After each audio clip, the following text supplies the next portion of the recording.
ફરીથી પ્રેરણા મંદિર ચેનલમાં સ્વાગત છે આપનું। આજે આપણે ધોરણ 10 માં ગણિતમાં ચેપ્ટર નંબર 10 વર્તુળ વિશે જોઈશું। વર્તુળ વિશે આપણે અજાણતો છીએ નહીં। ધોરણ 9 ની અંદર, ધોરણ 7 કે 8 ની અંદર વર્તુળનો આછો પાતળો ખ્યાલ આપણે મેળવ્યો છે। વર્તુળ એ આપણો ગણિતનો શબ્દ છે। ત્યાં સુધી જ્યાં સુધી તમે વર્તુળ નહોતા જાણતા ત્યાં સુધી અમુક વસ્તુને તમે ગોળ કહેતા હતા કે આને તમે કે આકાર કેવો છે તમે એમ કહેતા હતા ગોળ। હવે ગોળની અંદર બંગડી છે તો બંગડીને તમે ગોળ કહો અને રમવાનો દડો છે એને તમે ગોળ આકાર કહેતા હતા। પણ હવે આપણે વર્તુળ જે સ્પષ્ટતા કરીએ છીએ તે હવે ગોળાને અને બંગડીમાં કેટલો ફરક છે। તો બંગડીને આપણે આકાર વર્તુળ કહીશું અને જે રમવાનો બોલ હોય તો એને વર્તુળ નહીં કહીએ, એનો આકાર છે ગોળો, કેમ કે એનું ક્ષેત્રફળ ઘનફળ આપણે અલગ રીતે શોધી શકાય છે કે જે વર્તુળની રીત છે એ ત્યાં આવે નહીં। એટલે વર્તુળ હવે આપણે સ્પષ્ટ થઈ ગયું કે વર્તુળ એને કહેવાય કે સમગોળ એક સમતલ છે તો સમતલના કોઈ નિશ્ચિત બિંદુ, આ નિશ્ચિત બિંદુઓ છે ત્યાંથી સમાન અંતરે આવેલા બધા બિંદુઓના ગણને આપણે શું કહીએ છીએ? વર્તુળ કહીએ છીએ। આ કેન્દ્ર જે નિશ્ચિત બિંદુ છે વર્તુળનું કેન્દ્ર છે। આ બધા જે બિંદુઓ જે છે કે જે વર્તુળ રચે છે એ વર્તુળના પરિઘ પર આવેલા બિંદુઓ છે। આમ વર્તુળનું કેન્દ્ર એ વર્તુળનો ઉપગણ નથી, વળી વર્તુળના પરિઘ પર આવેલા તમામ બિંદુ એ વર્તુળનો ઉપગણ છે।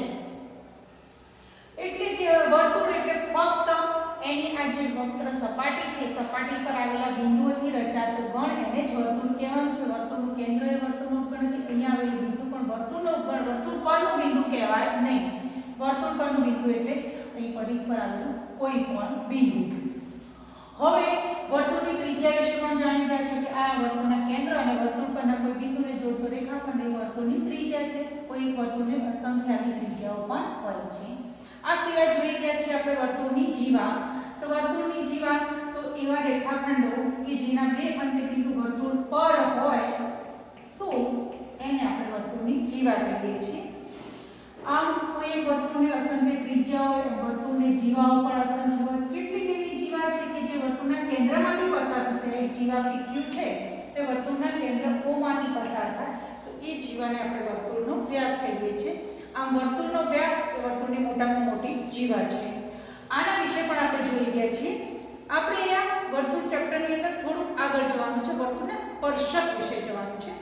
વર્તુળના સ્પર્શક વિશે તો સ્પર્શક શું છે એનો આપણે ખ્યાલ મેળવવાનો છે। તો વર્તુળનો સ્પર્શક જોઈએ પહેલા આપણે O કેન્દ્રિત એક વર્તુળ દોર્યું છે એક વિકલ્પ નંબરમાં। આ વર્તુળ છે, વર્તુળ પર આવેલું અહીંયા આવેલું કોઈ પણ બિંદુ આ વર્તુળ પરનું બિંદુ કહેવાય। હવે એક રેખા દોરી છે, આ રેખા PQ અને વર્તુળને આમ આકૃતિમાં જુઓ કે કોઈ સંબંધ લાગતો નથી, કેમ કે વર્તુળ પર બિંદુ નથી, કોઈ PQ રેખા પર આવેલું બિંદુ, એ જ વર્તુળ પર કોઈ બિંદુ આવેલું નથી, કે વર્તુળ અને રેખા PQ વચ્ચે કોઈ સામાન્ય બિંદુ નથી આકૃતિ 1 માં। એટલે કે આની વચ્ચે કોઈ સામાન્ય બિંદુ નથી। આકૃતિ નંબર 2 જુઓ, અહીંયા પણ એક O કેન્દ્રિત વર્તુળ છે અને એના જ રેખા PQ છે, પણ અહીંયા રેખા PQ અહીંયા આવેલી છે જેનાથી આપણે કહી શકાય કે રેખા PQ અને વર્તુળ વચ્ચે બે બિંદુઓ સામાન્ય છે। કયા? P અને Q। બે બિંદુ એવા છે કે P બિંદુ અને બિંદુ Q એ વર્તુળ પર પણ છે અને રેખા પર પણ છે। તો આને આ વર્તુળની છેદિકા કહેવાય છે। શું કહેવાય છે? છેદિકા છે। આકૃતિ નંબર 3 જુઓ। આકૃતિ નંબર 3 માં આપણું O કેન્દ્રિત વર્તુળ અને રેખા PQ જે દોરતા હતા એ પણ રેખા PQ અને વર્તુળ બંને પર હોય એવું એક બિંદુ એ છે કે બિંદુ એ એવું છે કે રેખા PQ પર પણ છે અને આ બિંદુ વર્તુળ પર પણ છે। એનો અર્થ કે આ રેખા PQ એ આપણા O કેન્દ્રિત વર્તુળને કોઈ એક બિંદુએ છેદે છે। હવે આ રેખા છે બે બિંદુમાં છેદે છે। અહીંયા એક બિંદુ છેદે છે મીન્સ કે વર્તુળના કોઈ પરિઘ પરના કોઈ બિંદુએથી આ રેખા સ્પર્શે છે। શું કરે છે? સ્પર્શે છે।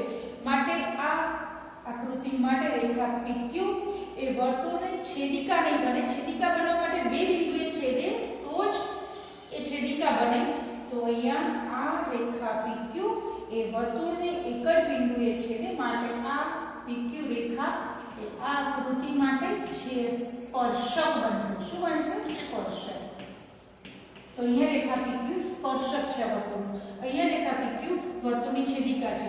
અહીંયા સ્પર્શક પણ નથી, છેદિકા પણ નથી, એટલે કે બંનેનો છેદગણ ખાલી ગણ છે.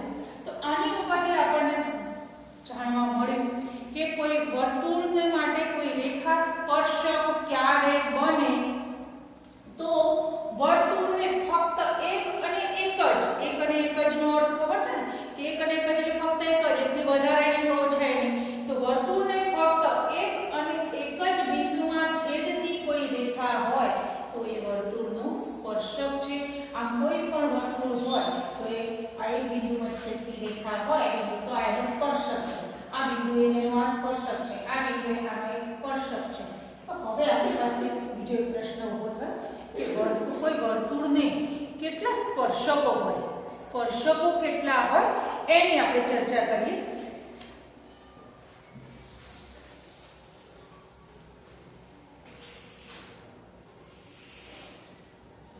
આ કેન્દ્રિત વર્તુળ છે. હવે આ એક બિંદુ A છે અને એ બિંદુએ આપણે વર્તુળનો સ્પર્શક એક દોરીએ. આ એક સ્પર્શક દોર્યો L1. ચાલો આ એક બિંદુ ફરી પાછો બીજો સ્પર્શક દોર્યો L2. એ બિંદુ ફરી પાછો એક ત્રીજો સ્પર્શક દોર્યો L3. આમ વર્તુળને કોઈ એક બિંદુએ અસંખ્ય સ્પર્શકો હોય. આ એક વિધાન યાદ રાખજો. વર્તુળને કોઈ એક બિંદુએ અસંખ્ય સ્પર્શકો હોય.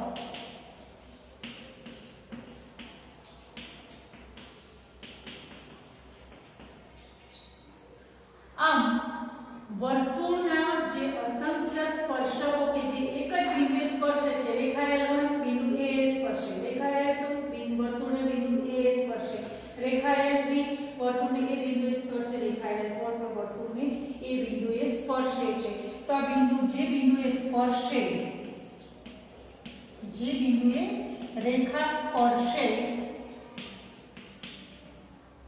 તે બિંદુને સ્પર્શ બિંદુ કહે છે. તે બિંદુને સ્પર્શ બિંદુ કહે છે. એટલે કે હવે આપણે સ્પષ્ટ ખ્યાલ પર આવ્યા કે રેખાને વર્તુળને કોઈ એક રેખા એક બિંદુએ છેદે એટલે કે સ્પર્શે તો એ રેખા વર્તુળનો સ્પર્શક બને છે. અને એ બિંદુ જે બિંદુએ છેદે છે અથવા જે બિંદુએ સ્પર્શે છે તે બિંદુને સ્પર્શ બિંદુ પણ કહે છે. આમ સ્પર્શ બિંદુ એ વર્તુળનો પણ એક ભાગ છે અને જે તે રેખાનો પણ એક ભાગ છે. અને કોઈ એક વર્તુળના કોઈ એક બિંદુએ અસંખ્ય સ્પર્શકો દોરી શકાય છે. બીજો એક આપણે ખ્યાલ મેળવીએ કે કોઈ વર્તુળને કેટલા સ્પર્શકો હોઈ શકે. તો કોઈ એક વર્તુળ દોરી છે, આપણે જોયું કે કોઈ એક બિંદુએ અસંખ્ય સ્પર્શકો છે. અહીંયા તો વર્તુળને કેટલા સ્પર્શક હોઈ શકે એટલે કે વર્તુળ પર બિંદુ કેટલા હોય? અસંખ્ય. તો દરેક બિંદુ પર આમ આવા સ્પર્શકો દોરીએ તો વર્તુળને પણ અસંખ્ય સ્પર્શકો હોય. વર્તુળને અસંખ્ય સ્પર્શકો હોય.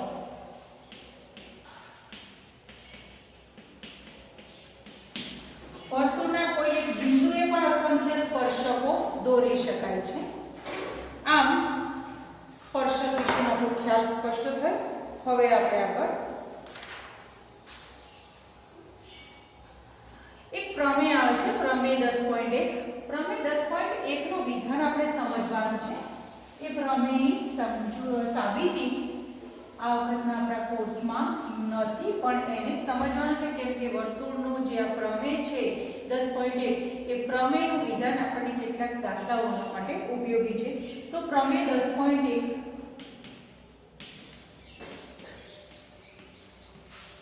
આ પ્રમેય 10.1 આપણને કહે છે કે વર્તુળના કોઈ બિંદુએ દોરેલ સ્પર્શક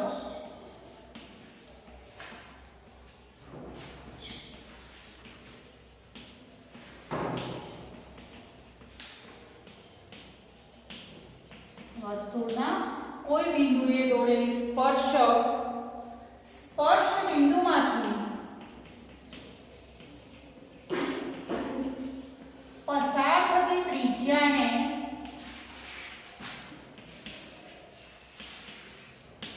લંબ હોય છે. આ એક મહત્વનું વિધાન છે કે વર્તુળના કોઈ બિંદુએ દોરેલ સ્પર્શક આપણે આકૃતિ દોરીએ અને આ વિધાનને સમજીએ. આવો કેન્દ્રિત કોઈ વર્તુળ છે અને વર્તુળના કોઈ બિંદુએ દોરેલ સ્પર્શક, ધારો કે આ વર્તુળનું કોઈ બિંદુ A છે અને આ બિંદુએ આપણે એક સ્પર્શક દોર્યો. વર્તુળના કોઈ બિંદુ A આગળ દોરેલ સ્પર્શક, આ સ્પર્શકને આપણે રેખા A કહો અથવા રેખા PQ કહો. તો PQ એ વર્તુળનો સ્પર્શક છે અને A એ સ્પર્શ બિંદુ છે. તો આ સ્પર્શક જે PQ રેખા છે તે સ્પર્શ બિંદુમાંથી પસાર થતી ત્રિજ્યા સ્પર્શ બિંદુ A છે અને આ એમાંથી પસાર થતી ત્રિજ્યા એટલે OA. આ OA ત્રિજ્યાને આ સ્પર્શક લંબ છે. હંમેશા એવા તો અસંખ્ય સ્પર્શકો દોરી શકાય વર્તુળને. ધારો કે અહીંયા કોઈ બિંદુ A છે, અહીંયા એક બિંદુએ સ્પર્શક દોર્યો. આ સ્પર્શક છે, આ ધારો કે B બિંદુ, આ કેન્દ્ર છે O. તો આ સ્પર્શ બિંદુ O અને સ્પર્શ બિંદુ B અને કેન્દ્ર O ને જોડતો આ રેખાખંડ દોરે કે જે વર્તુળની ત્રિજ્યા છે. OB વર્તુળની ત્રિજ્યા છે પણ B સ્પર્શ બિંદુ છે, માટે આ રેખા આ જે છે એ B બિંદુએ અહીંયા લંબ હોય. ખ્યાલ આવી ગયો? તો જો લંબ હોય તો આ OA એ વર્તુળની ત્રિજ્યા થશે. હવે આ સ્પર્શક પર કોઈ બિંદુ અહીંયા હોય ધારો કે, અને આ બિંદુ ધારો કે X છે અને એનું અંતર આપણે શોધવું હોય, X બિંદુનું વર્તુળના કેન્દ્રથી અંતર શોધવું હોય તો અહીંયા શું બનશે? આ એક કાટકોણ ત્રિકોણ બનશે. OAX અને કાટકોણ ત્રિકોણ પરથી વર્તુળની બહાર આવેલું બિંદુ X અને એનું વર્તુળના કેન્દ્રથી અંતર આપણે પાયથાગોરસથી શોધીએ છીએ. માટે આપણને એક પ્રમેયનું એક મહત્વનું વિધાન આપણે યાદ રાખવાનું છે કે વર્તુળના કોઈ બિંદુએ દોરેલ સ્પર્શક એના સ્પર્શ બિંદુમાંથી દોરેલી ત્રિજ્યાને લંબ હોય છે. બીજું આપણે આગળ જોઈએ.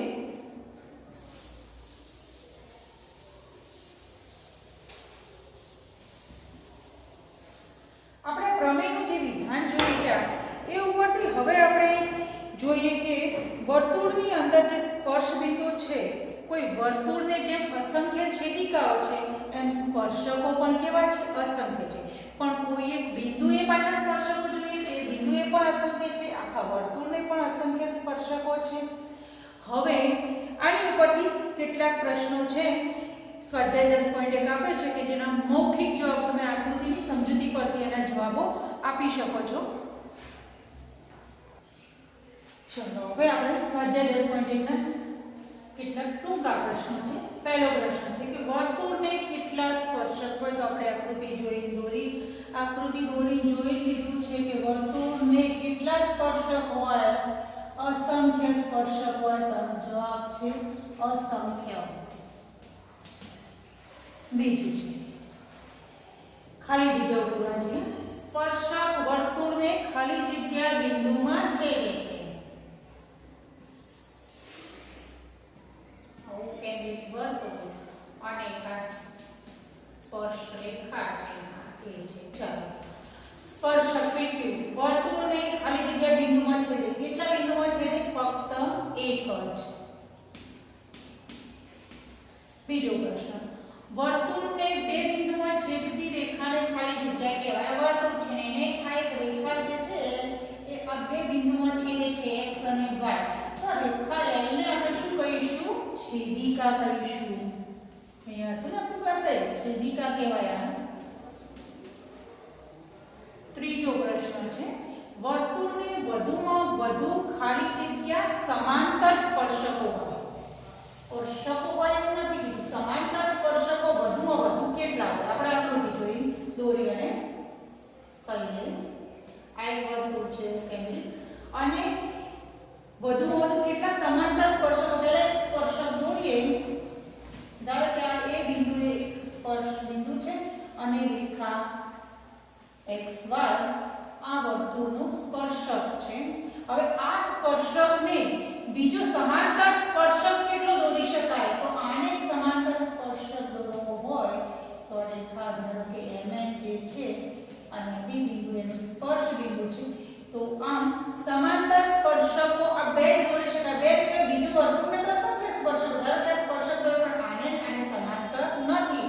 માટે કહી શકાય કે વર્તુળને વધુમાં વધુ 2 સમાંતર સ્પર્શક હોય. એનાથી વધારે ના હોય. વર્તુળને સ્પર્શકો અસંખ્ય હોય પણ સમાંતર સ્પર્શકો ફક્ત 2 જ હોય. દાખલા તરીકે આ છે તેને જે સમાંતર દોરો આ છે. અહીંયા આમ દોરો એક સ્પર્શક અને સમાંતર આમ દોરો 2 જ સમાંતર સ્પર્શકો હોઈ શકે.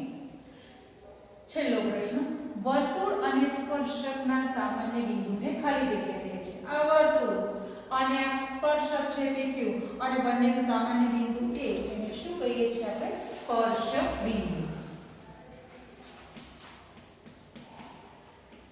આમ વર્તુળનો સ્પર્શક, સ્પર્શ બિંદુ, વર્તુળને કેટલા સ્પર્શક હોય, કોઈ એક બિંદુએ કેટલા સ્પર્શક હોય એનો આપણને ખ્યાલ અહીંયા સ્પષ્ટ થયો